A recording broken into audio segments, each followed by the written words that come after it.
Good morning, everybody, and welcome to the second part of my Advent and Christmas Assembly.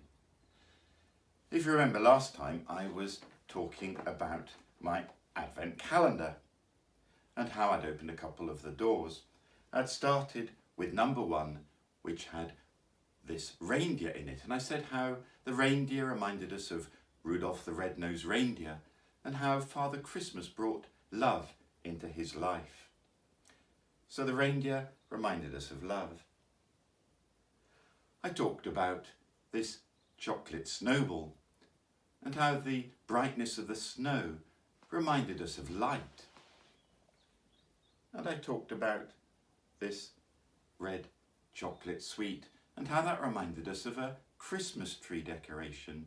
And I talked about seeing the earth from space and how this represents life as we think of the earth hanging there in space. So love, light, and life. All things that come from God and that we think about at Christmas. And so now we're going to go to the last door, number 24. And it's not the 24th of December yet, but I'm going to open it anyway, because the last one, number 24, contains the most important thing inside. And what do we have?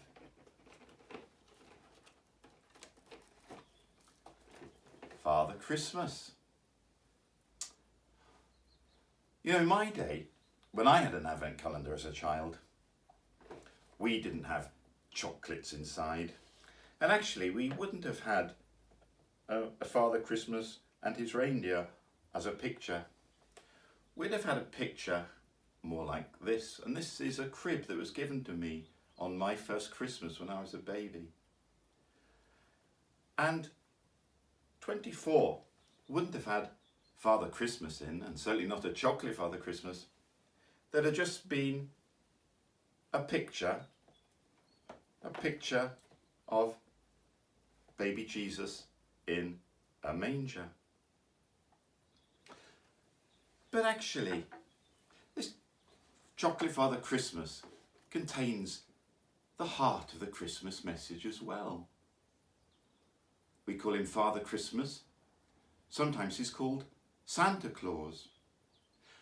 And Santa Claus is just another way of saying saint for Santa, and Claus is short for Nicholas.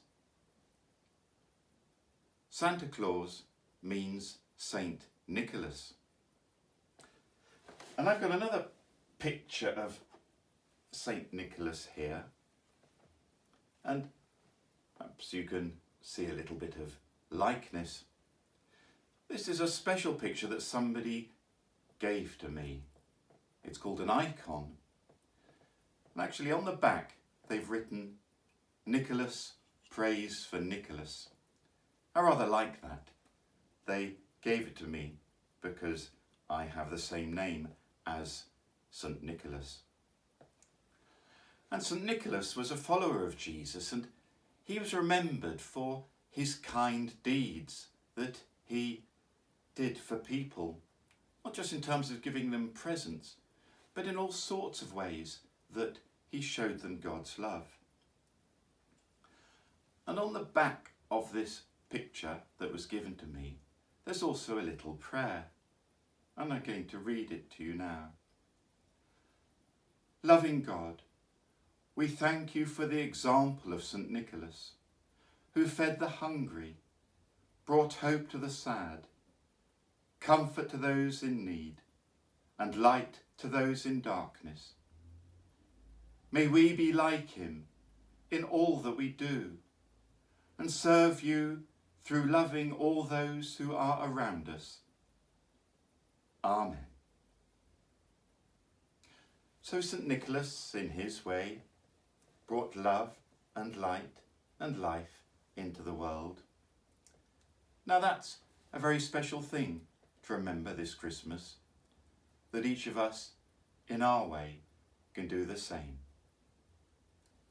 So happy Christmas to you all.